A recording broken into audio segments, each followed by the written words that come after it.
Hello everyone, আমি স্মৃতি। আজকে আপনাদের জন্য নিয়ে এসেছি Christmas special super soft chocolate moist কেকের একটা ইয়ামি রেসিপি নিয়ে। দেখুন এর লেয়ারিংটা কতটা ইয়ামি হয়েছে দেখতে। এটা দেখতে যতটা লোভনীয়, খেতে মাশাআল্লাহ অনেক অনেক বেশি টেস্টি হয়।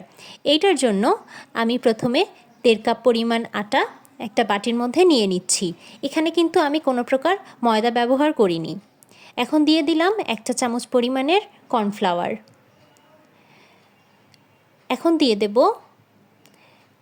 2 চা চামচ পরিমাণের কোকো পাউডার। এখন এগুলোকে একটু ভালো করে মিশিয়ে নেব। এর মধ্যে দিয়ে দেব 1 টেবিল চামচ পরিমাণের বেকিং পাউডার। আর সবগুলো উপকরণকে খুব ভালো করে মিশিয়ে নিব, যাতে সব কিছু একসাথে খুব ভালো করে মিশে যায়। এই যে দেখুন আমার সবগুলো কিন্তু একত্রে খুব ভালো করে মিশে গেছে। এখন এটাকে একটা সাইডে রেখে দেব। এখন একটা বাটির মধ্যে নিয়ে নেব 1 কাপ পরিমাণের বাটার। এই বাটারটা একটু শক্ত বাটার নিয়েছি আমি, আপনারা চাইলে এটা সফট বাটারও নিতে পারেন। বাটারটা নেওয়া হয়ে গেলে এর মধ্যে দিয়ে দেব 1/2 কাপ পরিমাণের চিনি। এখানে আমি যতটুকু পরিমাণের বাটার ইউজ করেছি তার অর্ধেক চিনি ব্যবহার করছি। এখন বাটারের সাথে চিনিটাকে ততক্ষণ বিট করে নিব যতক্ষণ না বাটারটা সফট হয়ে আসছে। এই পর্যায়ে কাজটা একটু ধৈর্য ধরে সময় নিয়ে করে নিতে হবে।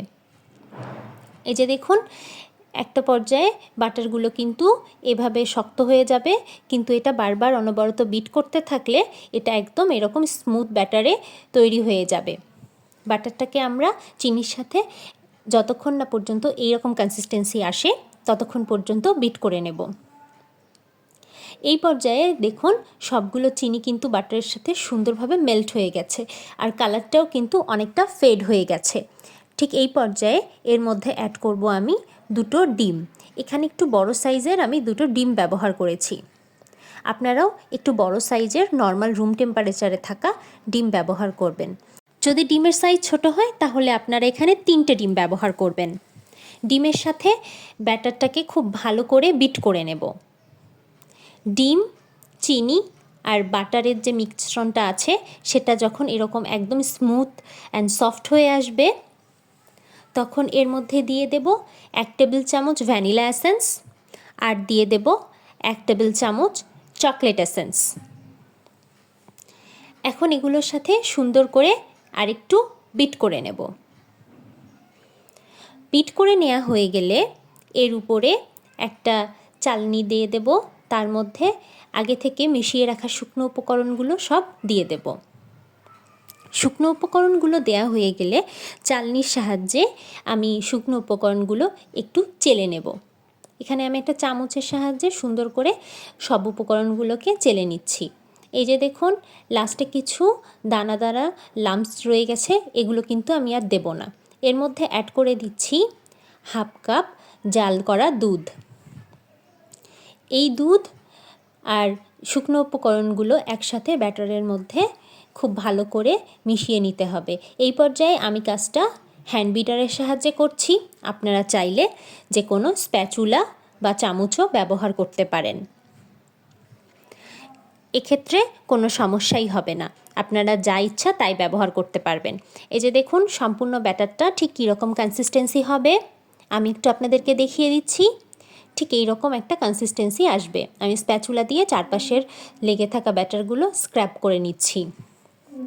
এখন আমি একটা 7 ইঞ্চি কেক টিন নিয়ে নিয়েছি। এর মধ্যে একটা পার্চমেন্ট পেপার দিয়েছি আর তার মধ্যে একটু সামান্য তেল লাগিয়ে পুরো বাটিটার মধ্যে আমি লাগিয়ে নেব।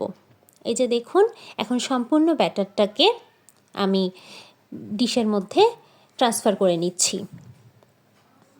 সবগুলো ব্যাটার দেয়া হয়ে গেলে এটাকে একটু ভালো করে ঝাঁকিয়ে নেব এবং এটা টুথপিকের সাহায্যে সুন্দর করে এটাকে মিশিয়ে নেব। আর এটাকে বেক করে নিয়েছিলাম 30 মিনিটের জন্য।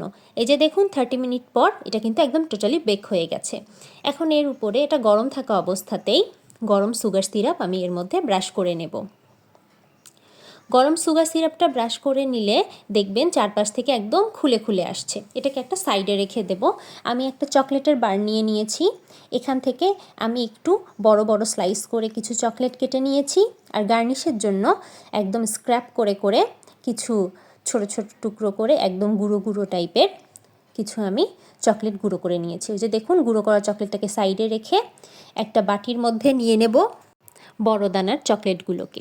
সম্পূর্ণ বড় দানার চকলেটগুলোকে আমি একটা বাটির মধ্যে নিয়ে নিলাম, আর ছোট ছোট স্ক্র্যাপ করে রাখা চকলেটগুলোকে সাইডে রেখে দিলাম গার্নিশের জন্য। এর মধ্যে দিয়ে দিলাম 1 টেবিল চামচ পরিমাণের চিনি আর হাফ কাপ পরিমাণের হুইপ ক্রিম। এখন এটাকে আমি ডাবল বয়লার প্রসেসে সবগুলোকে একত্রে মিশিয়ে নেব। প্রথম অবস্থায় আমি পানিটাকে হালকা গরম হওয়াতেই এটাকে একটু নেড়েচেড়ে মিশিয়ে নেব। ওটা একটু হতে থাক, আমি এখন কেকটাকে কাট করে নিব। এই যে দেখুন, কেকটা কতটা স্মুথলি বেরিয়ে এসেছে এবং বাটির মধ্যেও কিন্তু কোনো কিছু লেগে নেই। এখন আমি কেকটাকে স্লাইস করে নিব। এখানে আমি 3টা সমান ভাগে স্লাইস করে নেব। আমি একটা স্লাইস করে আপনাদেরকে দেখিয়ে দিচ্ছি এবং অফ ক্যামেরায় বাকি স্লাইসগুলো আমি সুন্দরভাবে করে নেব। এই যে দেখুন, একটা স্লাইস হয়ে গেছে। স্লাইসগুলো দেখুন কতটা সফট আর এটা কতটা নরম সেটা আপনারা দেখলেই বুঝতে পারছেন। আর এগুলো কিন্তু ভেঙে যাওয়ার চান্স থাকে। কিছুক্ষণ পর দেখব যে চকলেট গানাশটা অলমোস্ট রেডি হয়ে গেছে। এই পর্যায়ে গ্যাসের ফ্লেমটা অফ করে দেব এবং এই গরম পানির উপরেই গানাশটাকে রেখে দেব। এখন কেকের স্লাইস 3টা দেখিয়ে দিচ্ছি। এখন টার্ন টেবিলটার উপরে একটা ক্লিন প্লেট নিয়ে নেব। এর উপর আমি একটা স্লাইস বসিয়ে দেব। দেখুন, স্লাইসগুলো কিন্তু এতটা সফট হয়েছে যে এগুলো কিন্তু নাড়াচাড়া করার সময় হালকা ভেঙে ভেঙে যাচ্ছে। এর উপরে আমি কিছুটা সুগার সিরাপ ব্রাশ করে নেব। এখানে খুব সামান্য কিন্তু আমি সুগার সিরাপ ব্রাশ করে নিয়েছি। এর মধ্যে চকলেট গানাশ দিয়ে দেব। আর একটা স্প্যাচুলার সাহায্যে চকলেট গানাশটাকে চারপাশে খুব সুন্দরভাবে স্প্রেড করে দেব। এখন এর উপরে সেকেন্ড লেয়ারটা দিয়ে দিচ্ছি। দেখতেই পাচ্ছেন এগুলো কতটা সফট। এর মধ্যে আমি আবার দিয়ে দিচ্ছি সুগার সিরাপ। এখানে আমি সবগুলো সুগার সিরাপ দিয়ে দিয়েছি আর এবং একটু বেশি করে চকলেট গানাশ দিয়ে দিলাম। চকলেট গানাশটাকে আবার স্প্যাচুলার সাহায্যে খুব সুন্দরভাবে স্প্রেড করে নেব। স্প্রেড করে নেওয়া হয়ে গেলে লাস্ট লেয়ারটাও আমি এর উপরে দিয়ে দেব। এখন লাস্ট লেয়ারের উপরে সম্পূর্ণ চকলেট গানাশটাকে আমি দিয়ে দেব এবং স্প্যাচুলার সাহায্যে এটাকে চারপাশে সমানভাবে ছড়িয়ে দেব। আর চারপাশে আমি কিছু চকলেট গানাশ লাগিয়ে নেব। গানাশটা দিয়ে সম্পূর্ণ কেকটাকেই আমি খুব ভালো করে কোট করে নেব। কোট করে নেওয়া হয়ে গেলে একটা ভেজা টিস্যু পেপার দিয়ে চারপাশের এক্সেস গানাশগুলোকে সুন্দর করে ক্লিন করে নেব। এখন আগে থেকে ডেকোরেশনের জন্য যে ডার্ক চকলেটগুলো আমি কুচি করে রেখেছিলাম সেগুলো উপর দিয়ে ছড়িয়ে দেব। ছড়িয়ে দিলেই তৈরি হয়ে যাবে বড়দিন special super soft chocolate moist cake. এটা একদম ওভারলোডেড চকলেট ময়েস্ট কেক। এটা আমি আপনাদেরকে একটু কাছ থেকে দেখিয়ে দিচ্ছি। এটা স্লাইস কতটা সফট হয়েছে দেখুন, এটা কতটা ইজিলি কাট হয়ে যাচ্ছে আর এটা স্লাইসটা কতটা পারফেক্ট এসেছে আপনাদেরকে আমি একটু কাছ থেকে দেখিয়ে দিচ্ছি। এই যে দেখুন, এটা কতটা ইয়াম্মি হয়েছে দেখতে। এরকম আরও অনেক ইউনিক ভিডিও পেতে আপনারা আমার চ্যানেলটিকে সাবস্ক্রাইব করুন এবং আপনাদের যদি ভিডিওটি ভালো লাগে তাহলে অবশ্যই ভিডিওটিকে একটি লাইক, কমেন্ট অ্যান্ড শেয়ার করে দেবেন। ভিডিওটি দেখার জন্য থ্যাংক ইউ এভরিওয়ান। ভালো থাকবেন সবাই আর এই রেসিপিটি বাড়িতে অবশ্যই ট্রাই করবেন।